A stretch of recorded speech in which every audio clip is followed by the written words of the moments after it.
जय हिंद all of you. Again we come back with a new topic, but before that जो remaining topic है उसको complete करते हैं।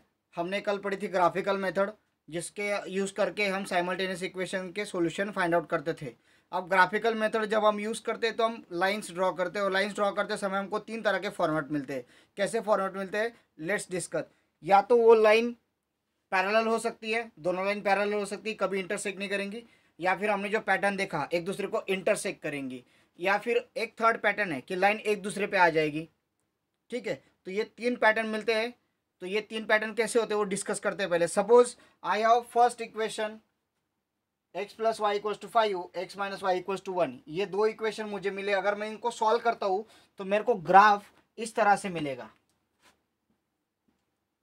ये कहीं ना कहीं इंटरसेक्ट करेंगे एक पॉइंट में, एक ही पॉइंट पे इंटरसेक्ट करेंगे ये। तो इनका मुझे क्या मिल रहा है, यूनिक सॉल्यूशन मिल रहा है। और ये क्या है, इंटरसेक्टिंग लाइन्स है। ये दोनों जो इक्वेशन इंटरसेक्टिंग लाइन को रिप्रेजेंट करते हैं। तो जो हमारे मैथमेटिशियंस थे उन्होंने डायरेक्टली इसको कैसे पहचाने कि इंटरसेक्ट करता है कि नहीं करता है, तो उन्होंने क्या किया, उन्होंने ये किया कि उनके जो कोएफिशिएंट है, अभी देखो जो एक्स का कोएफिशिएंट है इसको अपन क्या कंसिडर करते हैं, ए कंसिडर करते हैं।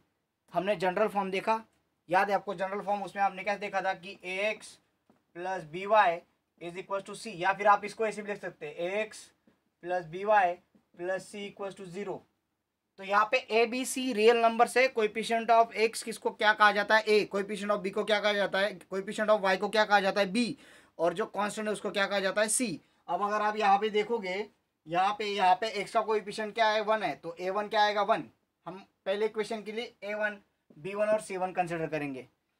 एक्स का जो ए है, ए वन है, वो उसका क्या कोएफिशिएंट है, 1। वाई का क्या कोएफिशिएंट है, 1।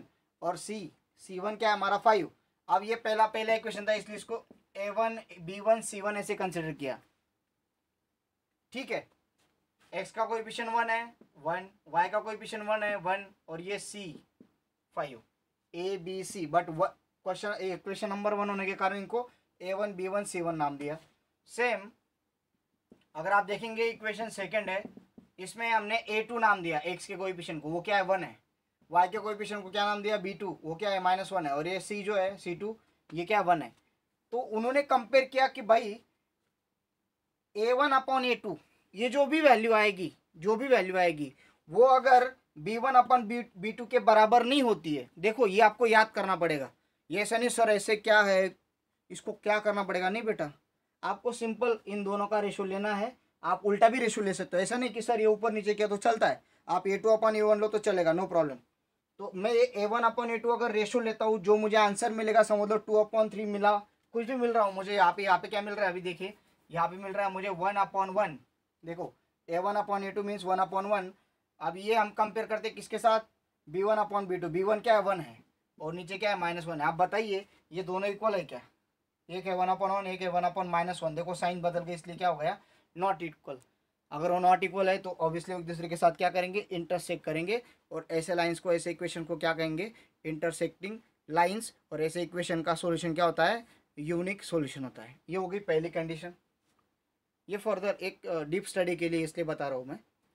सेकेंड कंडीशन ये होती है कि ऐसे दो इक्वेशन जिनका कोई सॉल्यूशन ना हो। ऑलरेडी मैंने एक्सप्लेन किया कि अगर कोई दो पैरेलल लाइन है, वो एक दूसरे को इंटरसेक्ट ही नहीं कर रही है, एक दूसरे को इंटरसेक्ट नहीं करेगी तो कॉमन पॉइंट नहीं मिलेगा, कॉमन पॉइंट नहीं मिलेगा तो कॉमन सॉल्यूशन नहीं मिलेगा। तो सॉल्यूशन मिलेगा क्या, है क्या, नो कॉमन सॉल्यूशन।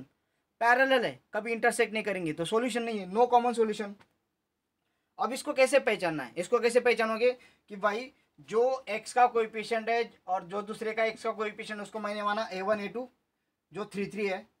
और जो y का कोएफिशिएंट है, यहाँ पे y का कोएफिशिएंट जो मैंने माना b1 b2 जो है -1 यहाँ पे दिया हुआ। और जो c1 c2 है वो है 3/-3। अगर a/a2 इक्वल्स टू b/b2 है, ये दोनों इक्वल है, बट ये दोनों c1/c2 के बराबर नहीं। फॉर एग्जाम्पल इसको चेक करते हैं, ये क्या बता रहा है, a1/a2 क्या है, 3/3। अगर मैं इसको सॉल्व करता हूँ मेरे को क्या वैल्यू मिलेगी, 1। ठीक है, ये हो गया a/a। a1/a2 ये हो गया, b1/b2 क्या आएगा, -1/-1। तो क्या वैल्यू मिलेगी मुझे, 1। देखिए 1 और 1 क्या है, इक्वल है।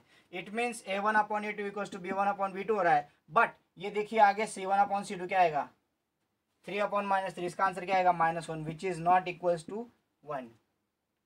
तो अगर एक्स और वाई का जो कोएफिशिएंट है उनका अगर रेशो सेम है बट वो रेशो कांस्टेंट के रेशो के साथ सेम नहीं होता तो वो लाइंस का कोई सॉल्यूशन नहीं मिलता है। तो ये आपको स्टडी करने से समझेगा। ये एग्जांपल्स आपको स्टडी करने हैं।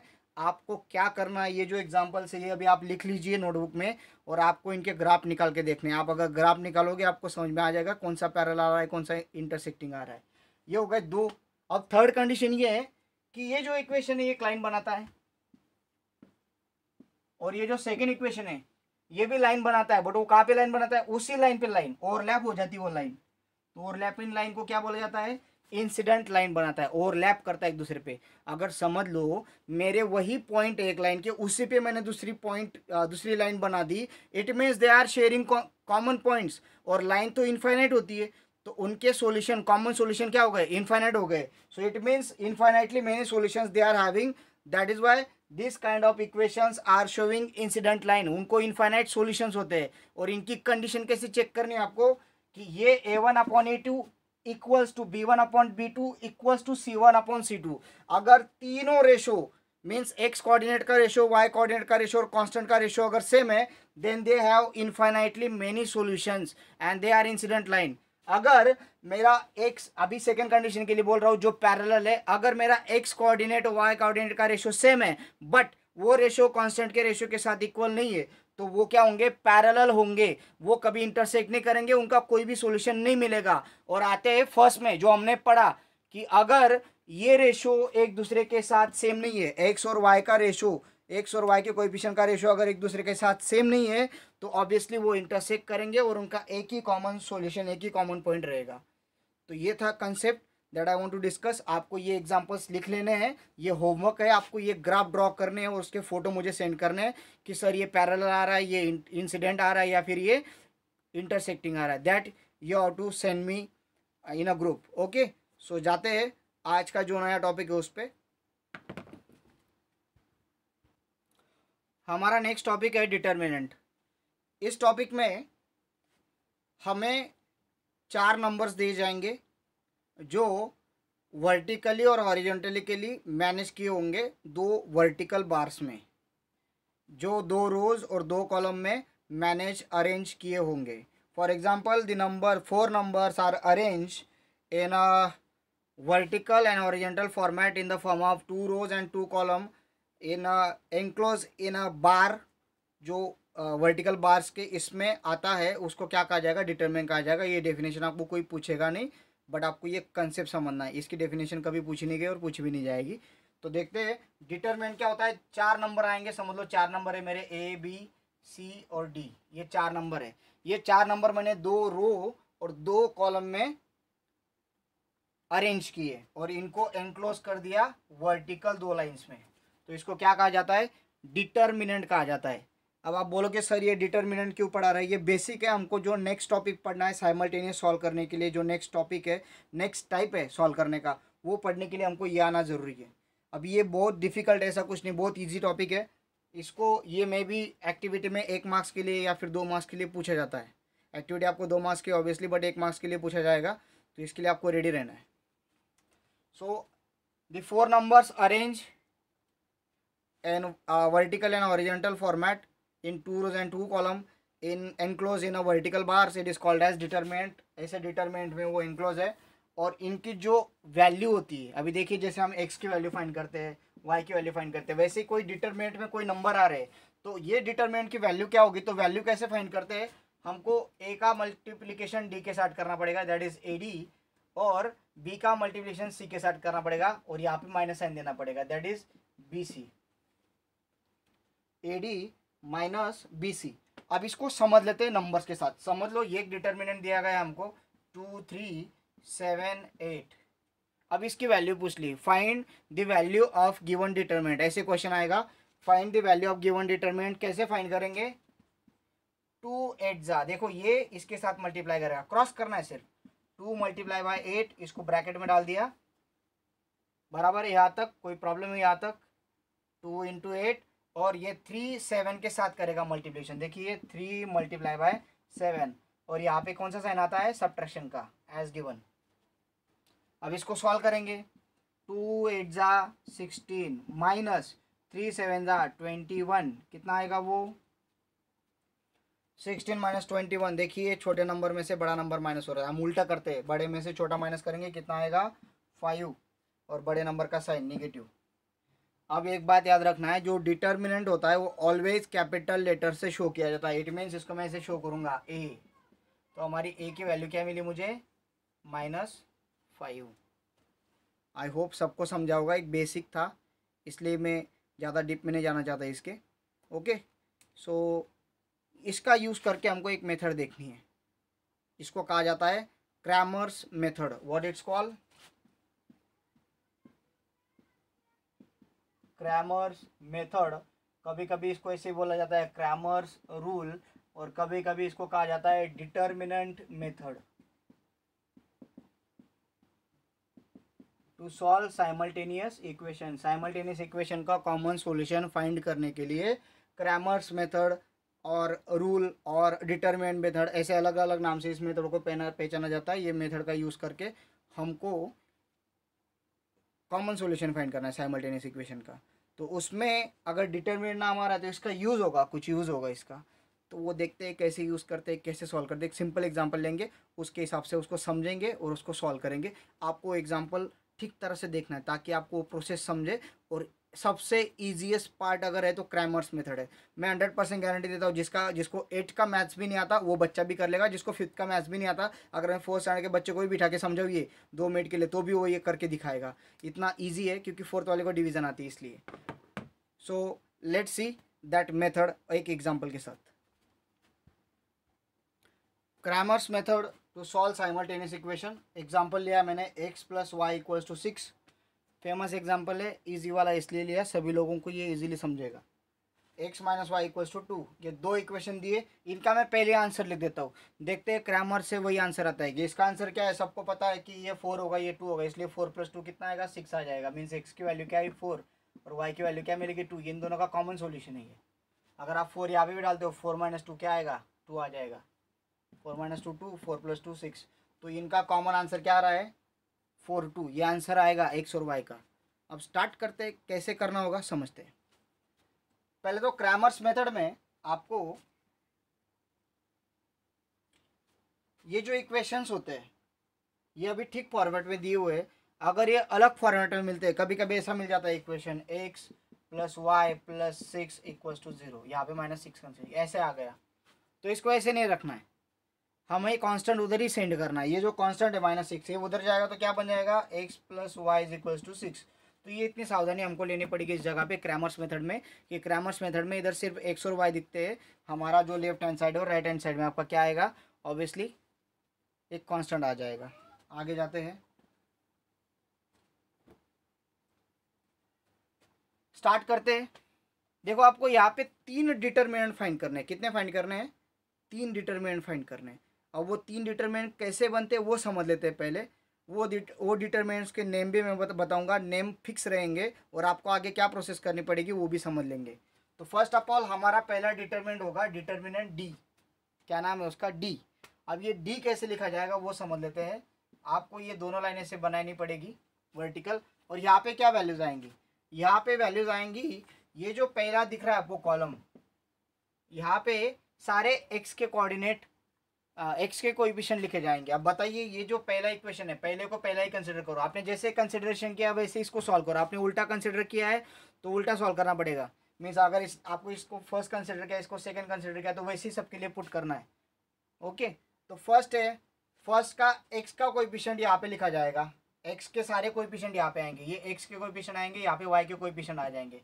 तो लिखते हैं फर्स्ट का x का कोएफिशिएंट क्या है 1 है। फर्स्ट के x का कोएफिशिएंट क्या है 1 है, लिख दिया। आगे जाते हैं, सेकेंड के x का कोएफिशिएंट क्या है, सेकेंड का x का कोएफिशिएंट क्या है वो भी 1 है, वो भी लिख दिया। ठीक है, अभी x का काम हो गया। अब यहाँ पे आते हैं, फर्स्ट के y का कोएफिशिएंट क्या है 1 है और सेकेंड के y का कोएफिशिएंट देखो ये नेगेटिव साइन है तो ये क्या है -1 है। यहाँ तक सबको समझा होगा, ऐसे मैं कंसिडर करता हूँ। अब हमें क्या करना है, इसको सॉल्व करना है। इसकी वैल्यू कैसे निकलती है, क्रॉस मल्टीप्लिकेशन करके। थोड़ा ध्यान दे के समझना है बेटा, एग्जाम्पल बहुत ईजी मेथड है, फ्री के मार्क्स है, मैं पहले ही बोल देता हूँ, फिर बाद में आप पछताओगे सर बहुत ईजी मेथड थी हमने समझ नहीं ली। प्लीज समझ लो। D is equals to 1 into -1 क्या बनेगा, ऑब्वियसली कर लेते इसको पहले, 1 मल्टीप्लाई बाय -1, ठीक है, और ये आएगा, इसका क्रॉस हो गया 1 इंटू 1, इसको वैसे लिख लेता हूँ मैं 1 मल्टीप्लाई 1। थोड़ा डीप में जा रहा हूँ, यहाँ पे क्या साइन होती है, निगेटिव की साइन, ये सबको पता है। 1 इंटू -1 क्या बनेगा, -1 बनेगा। 1 इंटू 1, 1 1 जा 1, और ये माइनस साइन -1। 1 रुपये की उधारी, और दूसरी बार 1 रुपये की उधारी करके आए, कितने रुपीज़ की उधारी हो गई टोटल, 2 रुपये की। डी की वैल्यू क्या मिली मुझे, 2, -2 मिली, -2 मिली। अभी और 2 डिटरमिनेंट फाइंड करने बाकी है। अब सेकेंड डिटरमिनेंट क्या आएगा मेरा, डी एक्स। अब इसको कैसे लिखना है ये बहुत इंपॉर्टेंट है, समझ लेते हैं। इसको मैं इक्वल साइन दूंगा यहाँ पे, और देखिए ये जो डी है इसको एज इट इज़ मैं वहाँ पे लिख लूँगा, समझ लो थोड़ा सा, मैं समझाने के लिए एज इट इज़ लिख रहा हूँ, उसमें कुछ ना कुछ चेंजेस करने पड़ेंगे आपको। इसको मैंने उठाया, देखो 1 1 1 -1, देखिए जैसा है वैसे के वैसा मैंने डी लिख दिया, बट हमारा ये क्या है, डी एक्स है। डी के सफिक्स में क्या है, एक्स है, तो यहाँ पे एक्स के कोऑर्डिनेट पहले में है कि दूसरे में है, बताइए। ये एक्स के कोऑर्डिनेट है, और ये एक्स के कोएफिशिएंट है, और ये किसके कोएफिशिएंट है, वाई के। तो ये डी एक्स है ना, तो ये जो एक्स के कोएफिशिएंट है इनको हमें लिखना नहीं पड़ेगा। अगर वो डी एक्स है तो एक्स को कोएफिशिएंट मत लिखो, लिखने की ज़रूरत नहीं है, वहाँ पे आपको वो चेंज करने पड़ेंगे। डी एक्स के लिए एक्स के कोएफिशिएंट लिखना नहीं है, उसको चेंज करना है। चेंज किसके साथ करोगे, ये जो कांस्टेंट आया है इसके साथ आपको चेंज करना पड़ेगा। तो ये जैसे कि वैसे उठा और वहाँ पे डाल दो। पहले वाला कौन सा है, 6, पहले इक्वेशन का कांस्टेंट। सेकेंड इक्वेशन का कांस्टेंट क्या है, 2, तो वो 2 डाल दिया। समझ में आ रहा है आपको, बस इतना ही करना है, ठीक है। ये बोर्ड ऐसे बचता है, okay. D x equals to 6 into -1 क्या आएगा, 6 इंटू -1। वैल्यू फाइंड आउट कर रहे हैं हम, इसको ठीक से लिख लेते हैं, वैल्यू फाइंड आउट कर रहे हैं। -1 इंटू 2 क्या बना, 6 इंटू -1 -6, 2 1 2, और ये माइनस क्या आया, -2, कितना बना, -8। ये आ गई मेरी डी एक्स की वैल्यू। यहाँ तक किसी को प्रॉब्लम है, ये डी एक्स कैसे लिखा मैंने समझाया कि एक्स के कोऑर्डिनेट मैंने एक्स के कोएफिशिएंट निकाल लिए, वहाँ पे मैंने कांस्टेंट डाल दिए, जो पहला था डी। अब निकालना है हमको डी वाई। अब आपको थोड़ी थोड़ी आइडिया आ गई होगी कि क्या करना है। डी वाई की जगह पहले मैं डी के सारे, ये जो डी है एज इट इज लिख लेता, वहाँ पे मैं 1 1 1 -1। अब ये है y, तो y के जो कोऑर्डिनेट है कोएफिशिएंट ये है कि ये है, उधर वाले है, मींस इनको हमें रिप्लेस करना है किसके साथ, कांस्टेंट के साथ। तो ये कांस्टेंट उठा वहाँ पे डाल दो, क्या आएगा, 6 और 2 आ गया, ठीक है। x की जगह पे चेंज हुआ था क्योंकि dx था, यहाँ पे y की जगह पे चेंज हुआ क्योंकि dy था। d के चेंजेस कर रहे हैं।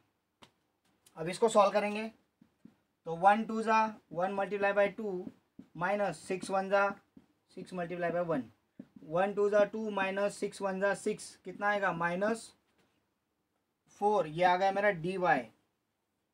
तो देखो हमको 3 वैल्यूज़ मिली, अभी x और y की वैल्यू मिलना बाकी है। यहाँ तक सबको समझा होगा, मैं इसे कंसिडर करता हूँ। बहुत इजी मेथड है, ध्यान दे के इसको, अगर आपको अभी तक नहीं समझा तो थोड़ा सा रिपीट करके देख लीजिए, कोई प्रॉब्लम नहीं है। हाँ, तो अभी x और y की वैल्यू कैसे फाइंड करना, अभी लास्ट स्टेप में हम तीन स्टेप के बाद हमारा आंसर आ जाएगा, या फिर 2 स्टेप के बाद ही आ जाता है। चलते आगे, देखिए हमारे पास d की वैल्यू है, dx की वैल्यू है, dy की वैल्यू है। हमें अभी किसकी वैल्यू निकालनी है, x की। मैं जगह कम है इसलिए यहाँ पे सॉल्व कर रहा हूँ। अभी हमें चाहिए x, तो x कैसे मिलेगा, x कैसे मिलता है, dx अपॉन d। इसको याद करने के लिए आप ऐसे याद कर सकते हो, D D get cancel, x बच जाएगा भाई, dx अपॉन d। और y कैसे निकलेगा, dy अपॉन d, जो वैल्यू है dx की क्या वैल्यू है, -8, और d की क्या वैल्यू है, -2। सेम इसके लिए करेंगे y, dy की क्या वैल्यू है, -4, और d की क्या वैल्यू है, -2, ठीक है। अब ये साइन चेंज हो जाएंगे क्योंकि दोनों के सेम साइन है, तो कट हो गए वो साइन। तो ये क्या बन गया 8/2, ये क्या बन गया 4/2। बोलो 2 4 दा 8, एक्स की वैल्यू क्या मिली मुझे, देयरफॉर एक्स इक्वल टू क्या मिला 4। यहाँ पे 2 2 दा 4, वाई की वैल्यू क्या मिली मुझे 2। आप अगर देखोगे पहले हमने वैल्यूज़ लिख के रखी थी कि ये वैल्यू हमको मिलती क्या मिल रही है। तो मुझे लगता है कि ये मेथड सबको समझोगी, नहीं समझे तो रिपीट करके देख लो एक बार और। तो स्टार्ट करते हैं practice set 1.3। Let's see. Okay friends, तो ये है प्रैक्टिस सेट 1.3 का क्वेश्चन नंबर 1, जिसमें पहले ही क्वेश्चन में एक्टिविटी दी गई है। देखिए एक्टिविटी पे ज़्यादा फोकस किया जा रहा है, आपको समझ में आ रहा होगा, हर एक टॉपिक के लिए एक्टिविटी दी जा रही है। तो activity is most important part for board examination, so activities पे भी ध्यान दीजिए। सो स्टार्ट करते हैं। एक डिटरमिनेंट दिया गया है, आप लोगों को दिख रहा होगा 3 2 और 4 5 ऐसा एक डिटरमिनेंट है, और इसकी वैल्यू हमें फाइंड करनी है। तो क्या आएगा 3 × 5, तो 3 इंटू यहाँ पे बॉक्स में क्या आ जाएगा 5, ये माइनस साइन आ गया। 2 इंटू क्या आएगा 4, तो यहाँ पे क्या आ जाएगा 2 × 4, 3 5 ज़ा 15, 2 4 ज़ा 8, और 15 माइनस 8 कितना आएगा 7। तो ये हो गया आपका फिल इन द ब्लैंक। आगे जाते हैं, find the values of determinant, ये डिटर्मिनेंट की वैल्यू फाइंड कीजिए। तो बोलिए क्या आएगा -1 × 4 माइनस, देखिए -1 × 4 ये ऐसा क्रॉस होगा, याद रखिए। 7 × 2 क्या बनेगा -1 × 4, 4 1 ज़ा 4, बट ये माइनस साइन के कारण निगेटिव हो गया। -7 2 ज़ा 14, दोनों निगेटिव साइन है तो निगेटिव आंसर आएगा और दोनों का एडिशन हो जाएगा, कितना आएगा 18। तो ये आंसर मिल गया। नेक्स्ट उसका करते हैं, देखिए ये और एक दिया गया है सेकेंड। 5 0 ज़ा 0, मैं डायरेक्टली कर रहा हूँ यहाँ पे, -3 7 ज़ा -21। देखिए थोड़ा सा समझ लेते हैं। 5 × 0 -3 × -7, सो 5 0 ज़ा 0 -3 7 ज़ा -21 आ रहा है उसका आंसर। 7 3 ज़ा, और ये माइनस के कारण माइनस, बाहर ही ऑलरेडी माइनस साइन है, माइनस माइनस क्या हो जाएगा प्लस, तो ये +21 आया। यहाँ तक किसी को डाउट है? नहीं है। अभी आई फ्रैक्शन की बारी। फ्रैक्शन आते ही सर अभी ख़त्म हो गए, नहीं बेटा, मल्टीप्लिकेशन है, डरना नहीं, समझ लेते हैं। मैं इसको यहाँ पे लिख रहा हूँ 7/3 multiply by 1/2 cross 7/3 multiply by 1/2 minus 5/3 multiply by 3/2, 5/3 multiply by 3/2। इसको सॉल्व करते हैं यहाँ पे। अब ये मल्टीप्लिकेशन है, एक बात याद रखना, अगर दो फ्रैक्शन की मल्टीप्लिकेशन आती है तो न्यूमरेटर का मल्टीप्लिकेशन न्यूमरेटर के साथ, डिनोमिनेटर का मल्टीप्लिकेशन डिनोमिनेटर के साथ। अब इन दोनों का मल्टीप्लिकेशन है तो क्या आएगा 7 × 1 कितना आएगा 7, 3 × 2 कितना आएगा 3 2 ज़ा 6, ये हो गया पूरा ब्रैकेट सॉल्व। माइनस ऊपर का 5 3 ज़ा 15, और नीचे का 3 2 ज़ा 6। देखो डिनोमिनेटर अगर सेम है तो डिनोमिनेटर कॉमन ले सकते हैं, कॉमन ले लिया 7 - 15, डिनोमिनेटर कॉमन ले लिया 6, कॉमन ले लिया हमने। अब यहाँ पे 7 - 15 सब्ट्रैक्शन है सिंपल, बड़े में से छोटा नहीं, छोटे में से बड़ा नंबर सब्ट्रैक्ट करना है। अब यहाँ पे क्या करेंगे हम, थोड़ा सा कर लेंगे, 15 में से 7 गए कितना आएगा 8, और बड़े नंबर की साइन -8/6। ये सिंप्लीफाई हो सकता है, अगर होता है तो करो, दोनों 2 के टेबल में आते हैं। तो 2 4 ज़ा, बट नेगेटिव साइन है, और 2 3 ज़ा, ये हमारा फाइनल आंसर है थर्ड का। होप सबको समझा होगा। ईजी है इसलिए थोड़ा सा लिटिल बिट में फास्ट चल रहा हूँ, ईजी टॉपिक में आपको टाइम नहीं वेस्ट करना है, बट ये 1 और 2 मार्क्स के लिए अभी तक पूछा गया और पूछा भी जाएगा, तो be ready for this. Okay, so अभी क्रैमर्स मेथड के एग्जांपल्स देखेंगे कि क्रैमर्स मेथड से एग्जांपल्स कैसे सॉल्व करते हैं। हमने वो जो एक एग्जांपल देखा था वो एक रफ एग्जांपल था जिसमें हमने सारे टेक्निक्स देखी। अब यहाँ पे आपको कौन से स्टेप को कितने मार्क्स आते हैं वो भी डिस्कस करेंगे क्रैमर्स के लिए। देखिए ग्राफिकल मेथड में जो होता है, ग्राफ और टेबल को मार्क्स होते हैं। ग्राफ को 3 मार्क्स होते हैं, टेबल को 1 मार्क्स आ जाता है। कभी कभी ग्राफ को 2 मार्क्स होते हैं और टेबल्स को 2 मार्क्स होते हैं, तो आपको दोनों पे ठीक से फोकस करना है। ग्राफ में मैंने आपको ऑलरेडी बोला था, ग्राफ में क्या क्या चेक होता है, स्केल आपका XY एक्सिस है कि नहीं, और पॉइंट 6 से पुट किए कि नहीं, पॉइंट बहुत इंपॉर्टेंट है। कभी कभी किसी बच्चे को कम मार्क्स आ रहे हैं ना, तो थोड़ा सा हम समझ लेते हैं वो बात भी कि ठीक है स्केल नहीं लिखी होगी बट इसने किया है कुछ तो भी, ये कंसिडर। बट जो टॉप के केसेस है उनकी सिली सिली मिस्टेक से हाफ मार्क्स कट सकते हैं। ये मॉडरेटर पे डिपेंड है, ये हर एक साल की स्ट्रैटेजी होती है एग्जाम की, हर एक साल बोर्ड उसकी तरह से हमको इंस्ट्रक्शन देते हैं और ये बच्चों के फ़ायदे के लिए होता है, इसलिए इसमें किसी का कुछ नुकसान करने का नहीं होता है। ओके, सो जो जो मुझे पता है अब तक उतना मैं बोल रहा हूँ, इसमें आप कोई नेगेटिव मैसेज मत स्प्रेड कीजिएगा, ठीक है। तो आगे जाते हैं फिर जो नेक्स्ट एग्जाम्पल है इसके लिए। तो देखते हैं क्रैमर्स मेथड का पहला example, practice set 1.3 question number 3 से पहला वाला एग्जाम्पल। अब इसमें अगर आप देखोगे तो दो इक्वेशंस आपको दिए हुए हैं, 3x minus 4y equals to 10, 4x plus 3y equals to 5। Elimination, substitution, graphical, आप तीनों मेथड सॉल्व करके इसको सॉल्व कर सकते हो, तीनों मेथड का यूज़ करके। बट क्रैमर्स मेथड से इसका कैसे जल्दी आंसर आता है, लेट्स सी। आप ही बोलोगे कि सर कौन सी मेथड ईजी है। So let's start. पहले स्टार्टिंग में आपको कंसिडरेशन करना पड़ेगा, स्टेप्स समझ लीजिए। हर एक बार आपको ये मैं रिपीट नहीं करूंगा क्योंकि ये एक बार मेथड समझ में आ गई तो आपको ऐसे ही फॉलो करना पड़ेगा। फर्स्ट ऑफ ऑल आपको फर्स्ट और सेकंड कंसिडर करना है। उसके बाद आपको अगर ये ठीक से मीन्स मैंने पहले एक्सप्लेन किया था कि अगर ये 3x minus 4y minus 10 equals to 0 आता है तो ये करेक्ट फॉर्मेट में नहीं है, इसको फॉर्मेट में बनाना पड़ेगा। इसको कैसे बनाने का पड़ेगा, जैसे अभी ऑलरेडी गिवन है ऐसे आपको कन्वर्ट कर लेना पड़ेगा। ओके, सो ये अभी ऑलरेडी गिवन है, सो नो प्रॉब्लम, इसमें कोई कन्वर्जन की ज़रूरत नहीं है। आगे चलते हैं, आगे हमें फाइंड करना पड़ेगा डी एक्स और डी वाई। उसके बाद हम एक्स और वाई की वैल्यू और फाइनल सॉल्यूशन पे जाएंगे। आपको मैं स्टेप्स को कैसे मार्क्स होते हैं वो भी एक्सप्लेन करूंगा। So let's start. देयरफॉर यहाँ से आपका सॉल्यूशन स्टार्ट हो गया अभी। Therefore d is equals to, d क्या होता है सबको पता है, एक्स और वाई के कोएफिशिएंट। एक्स का कोएफिशिएंट है 3, नीचे वाले एक्स का कोएफिशिएंट है 4, इधर वाई का कोएफिशिएंट है -4, नीचे वाले वाई का कोएफिशिएंट है 3। इसको सॉल्व करते हैं। देखिए मैं डायरेक्टली शॉर्टकट जा रहा हूँ, 3 3 जा 9 लिखा, इसको मैं आप मल्टीप्लिकेशन के फॉर्मेट में नहीं लिखना चाहता, ठीक है। और -4 इंटू 3 क्या हो जाएगा, चलो ठीक है, आपके कन्फ्यूजन आप कन्फ्यूजन हो इसलिए कर देता हूँ मैं। -4 इंटू 4, -4 इंटू 4, अब बताइए क्या आएगा, 3 3 जा 9, ये भी कर देता हूँ 9, -4 4 था -16 क्योंकि एक निगेटिव है। 9 प्लस 16 कितना बनेगा बेटा, डी की वैल्यू कितनी बन रही है 25, ये होगा देयरफॉर करके डी की वैल्यू 25।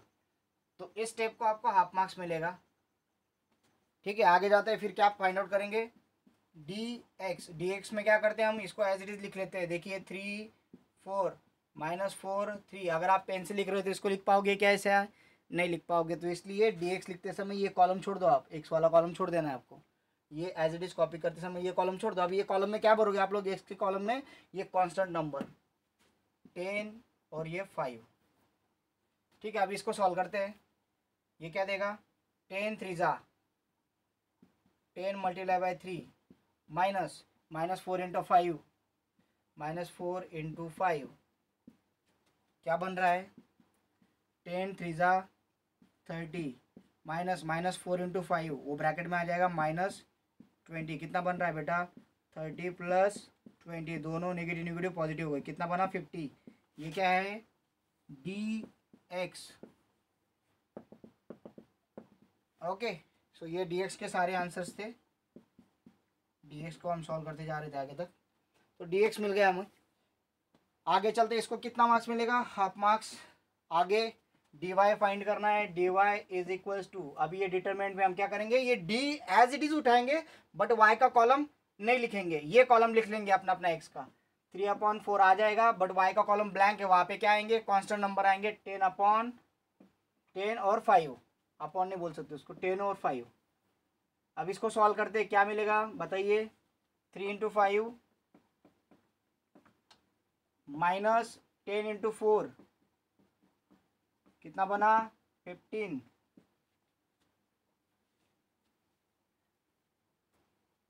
और 10 4 था 40, कितना बन रहा है आप बताइए -25। ये क्या है डी वाई है। यहाँ तक कुछ डाउट है, कुछ डाउट नहीं है, आगे जाते हैं।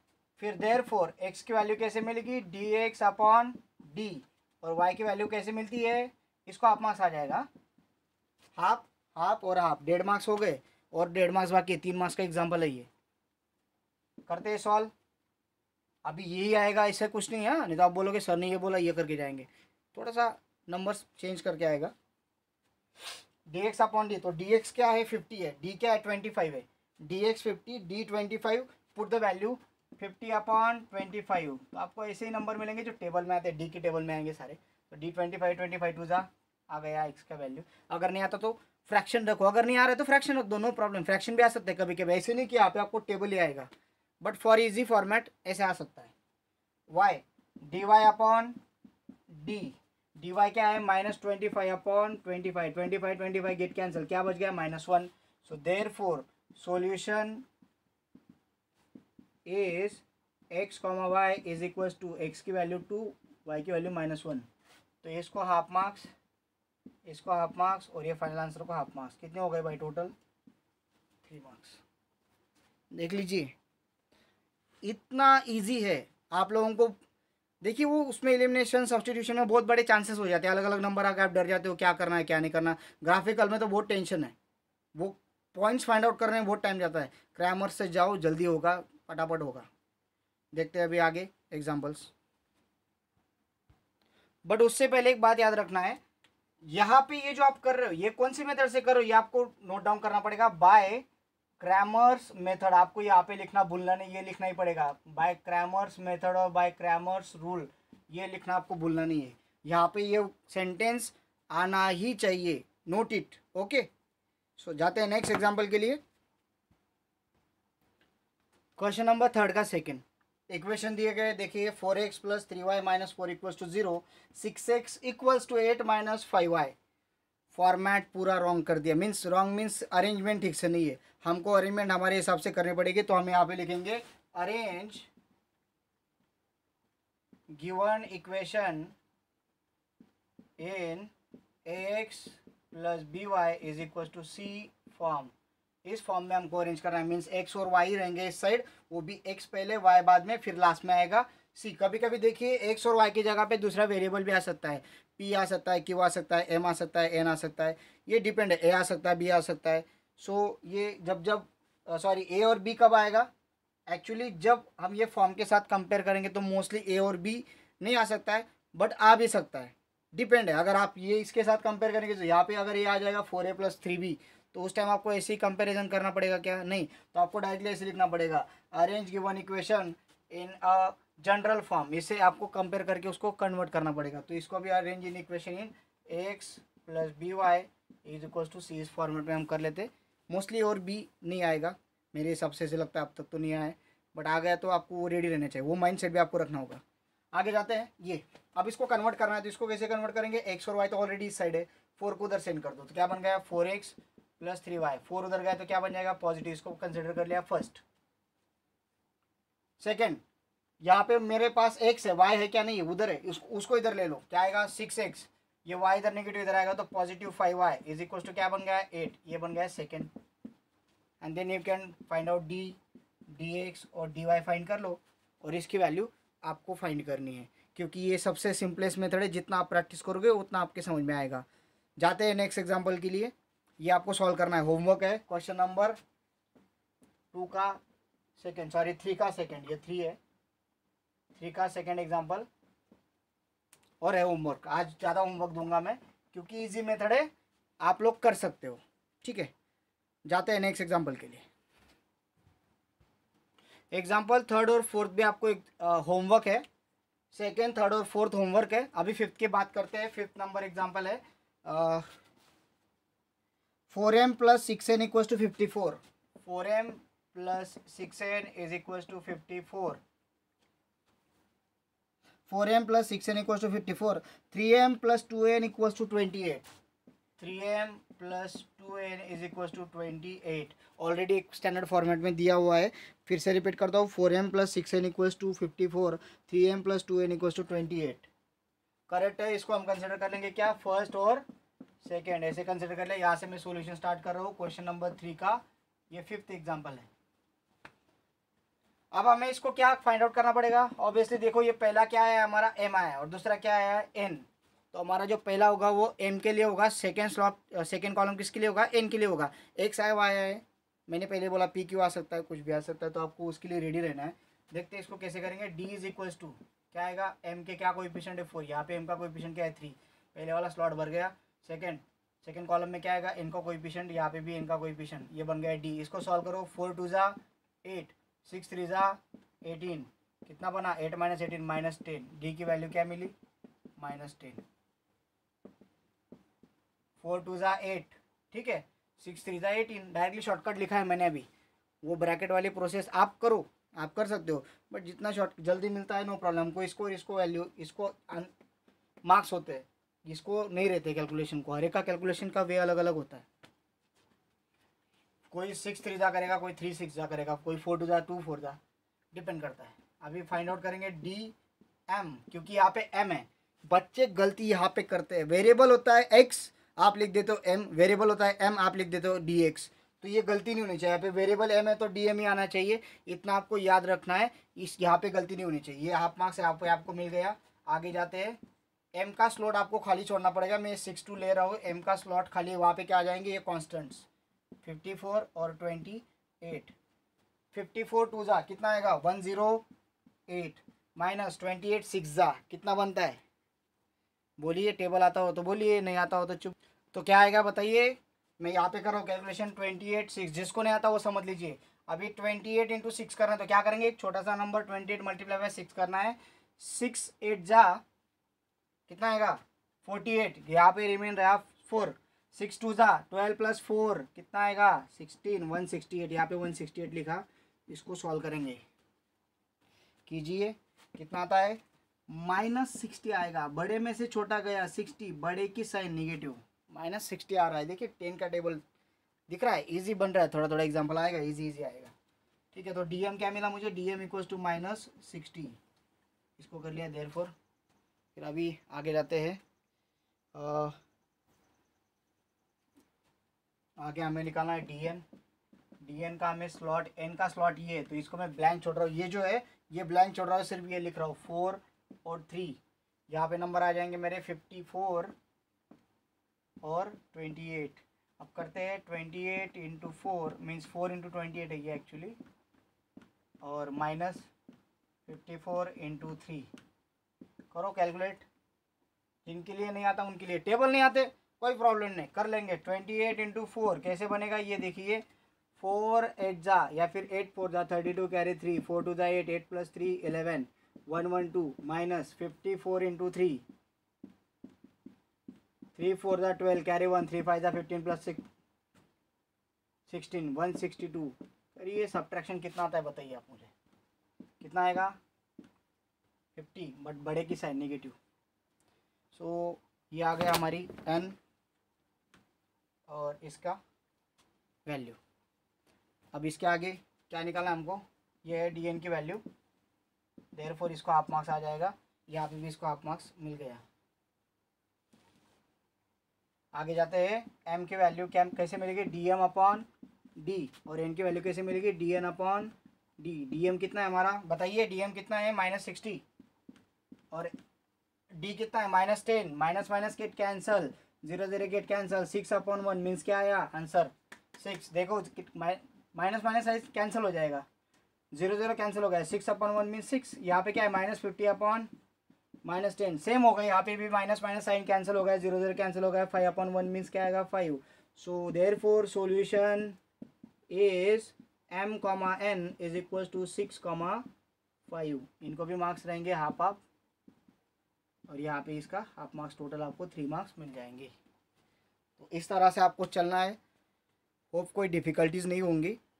तो देखिए और एक एग्जांपल है, मैं आपके बोल देता हूँ। 6 नंबर एग्जांपल में 2 इक्वेशन आपको दिए गए हैं। ये 5th वाला आपको समझा होगा, इसे मैं कंसिडर करता, नहीं समझा तो आप मैसेज कीजिए, आपको सारा अवेलेबल है प्लेटफॉर्म, नो प्रॉब्लम।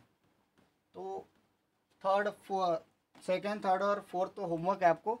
6th वाला मैं थोड़ा सा एक्सप्लेन कर देता हूँ। 2x + 3y is equals to, ये 6th क्वेश्चन नंबर 3 का 2x + 3y इक्वल्स टू 2, और ये है x - y/2 is equals to 1/2। ये तो स्टैंडर्ड फॉर्मेट में आ गया, ये फ्रैक्शन में। मैंने आपको ऑलरेडी बोला था नीचे क्या है 2 है ना, तो किससे मल्टीप्लाई करोगे, किससे मल्टीप्लाई करोगे, इसको सिंप्लीफाई करने के लिए। इसको तो मैंने फर्स्ट कंसिडर कर लिया, पहले वाले को, उसमें कोई दिक्कत नहीं, बराबर फॉरवर्ड में। इसको प्रॉब्लम हो रही है तो इसको करेंगे क्या, इसको 2 से मल्टीप्लाई कर लिया। यहाँ से अगर 2 से मल्टीप्लाई करेंगे, इसको पहले सेकंड कंसिडर कर लो, मल्टीप्लाई बाय 2 कर लो, मल्टीप्लाई बाय 2, तो ये फर्स्ट आ जाएगा और यहाँ पे ये थर्ड इक्वेशन बन गया। फर्स्ट तो वही आ जाएगा 2x + 3y = 2। First as it is इसको 2 से मल्टीप्लाई करें, 2 × x कितना बना 2x ऑन बोथ साइड है ये माइनस 2 2 गेट कैंसिल, कितना बनेगा y, यहाँ पे 2 2 गेट कैंसिल, क्या बनेगा y 1। तो ये बन गए। और इसको भी आपको डिटर्मिनेंट क्रैमर्स मेथड से सॉल्व करना है। आप डिटर्मिनेंट मेथड बोलो, क्रैमर्स मेथड बोलो, क्रैमर्स रूल बोलो, सेम नेम है, कंफ्यूज नहीं होना है। ये 6 नंबर भी आपको होमवर्क है। आज देखिए, आज मैंने 4 एग्जांपल्स होमवर्क दिए आपको। आप बोलोगे सर बहुत जान ले रहे हो आप, जान लेने की बात है बेटा, ईजी है इसलिए दे रहा हूँ। डिफिकल्ट रहता तो मैं भी नहीं देता, मैं भी सॉल्व करके देने वाला था, बट ईजी है, do it. Thank you, have a great day. Any queries comment, गलती है माफ़ किया करो, ऑनलाइन चल रहा है, थोड़ा बहुत तो चलता है। अभी देखिए प्रॉब्लम ऐसा होता है, मैं भी एक खेड़ेगांव में रहता हूँ, नेटवर्क प्रॉब्लम रहता है, इसलिए कभी कभी अपलोडिंग में 5-10 मिनट का प्रॉब्लम हो सकता है, तो थोड़ा सा एडजस्ट कीजिए। Thank you, hope you are enjoying my videos online. अगर आप एन्जॉय करते हो तो गुड कमेंट्स भी कीजिए ताकि मुझे प्रोत्साहन मिले, ठीक है।